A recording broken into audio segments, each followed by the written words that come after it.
भगवान राम के बारे में बहुत चर्चा हुई।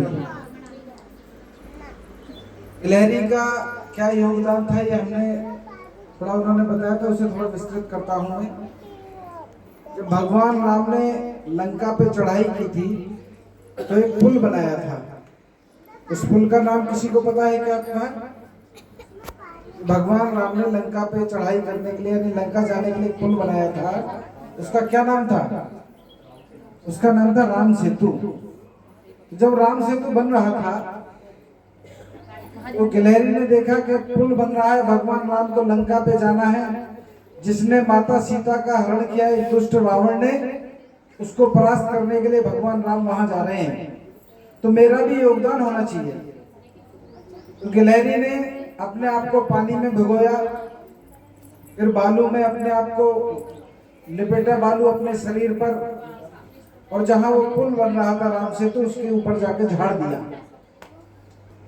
जो बानर पुल बना रहे थे उन्हें बार बार लग रहा था कि गिलहरी छोटी सी कहीं पैर के नीचे ना आ जाए, दब ना जाए।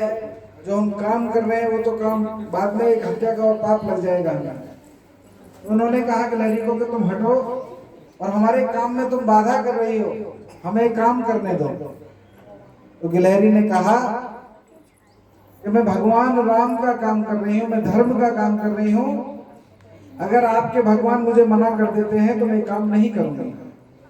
तो बानर गिलहरी को भगवान राम के पास लेके गए। भगवान राम से कहा कि प्रभु ये हमें काम नहीं करने दे रही है और ये कह रही कि मैं पुल बना रही हूं। तो भगवान ने गिलहरी से पूछा, गिलहरी तुम्हारे इतना करने से पुल बन जाएगा क्या? गिलहरी ने कहा कि मुझे भी पता है कि मेरे जरा से सहयोग से पुल नहीं बनेगा, लेकिन जो गिलहरी ने उत्तर दिया वो हिंदू समाज को सोचने के लिए है, वो एक शिक्षा देने के लिए है।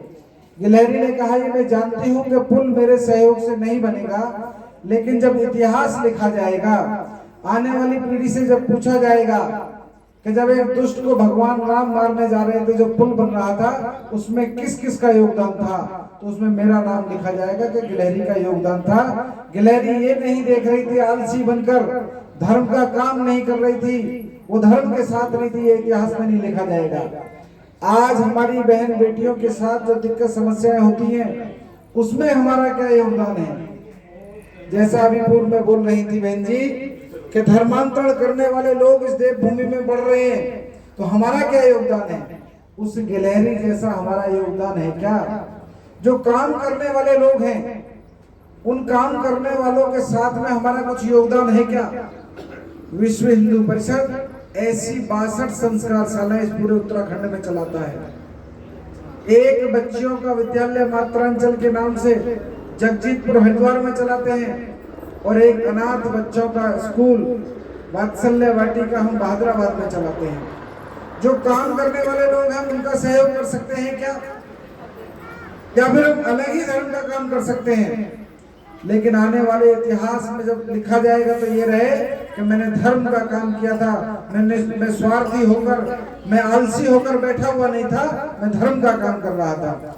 हमारे पूर्वजों ने ये देवभूमि हमें कैसी सौंपी थी। आज इसमें बड़ी संख्या में राक्षस बढ़ते जा रहे हैं। आज जो राक्षस बढ़ रहे हैं वो हमारी बहन बेटी का दुपट्टा खींचते हैं, हमारी बहन बेटी की कलाई पकड़ते हैं। जिस गाय माता को हम पूजते हैं, जिस गाय माता को हम पहली रोटी देते हैं, उस गाय माता की वो हत्या करते हैं, उस गाय माता से वो रोटी खाते हैं। सूरज की किरण नहीं आती उससे पहले गौ माता का रक्त इस पुण्य धरती पर गिर जाता है। इससे बड़ा दुर्भाग्य कुछ हो नहीं सकता। हम अपनी जाति हमारी जो भी होगी उसे हम श्रेष्ठ मानते हैं, लेकिन हम अपनी जाति के अलावा दूसरी जो जातियां हैं उनमें हम भेदभाव रखते हैं, जबकि परम पिता परमेश्वर ने हम सबको बनाया है। किसी का जन्म किसी घर में हुआ, किसी का जन्म किसी घर में हुआ है, वो एक अलग बात है। ये जो जाति व्यवस्था है वो केवल और केवल शादी विवाह के निमित्त बनी हुई है, नहीं तो हम सब भारत माता की संतान है, इस देवभूमि उत्तराखंड की संतान है। हम सब सनातनी, सब हिंदू हैं। इस भाव को यहाँ से लेकर जाना चाहिए। उसके लिए विश्व हिंदू परिषद काम कर रहा है, उसके लिए राम उत्सव के कार्यक्रम किए जा रहे हैं। भगवान राम के जीवन से हमें शिक्षा लेनी चाहिए। भगवान राम ने केवट को गले लगाया था, भगवान राम ने सबरी के झूठे भेड़ खाए थे, भगवान राम ने अपने जीवन में कभी भी छुआछूत नहीं की, जो मिला उसे गले लगाया।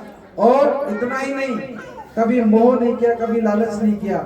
लंका में जाकर लंका को, रावण को परास्त किया, लेकिन उस लंका का मोह नहीं किया, विभीषण को वहां का राजा बनाया। तो ऐसे भगवान राम को हम पढ़ें, उनके चरित्र का अनुसरण करें और अपने अंदर धारण करें। इसी बात को कहकर मैं अपनी वाणी को विराम देता हूँ। बोलो भारत माता की जयकारे।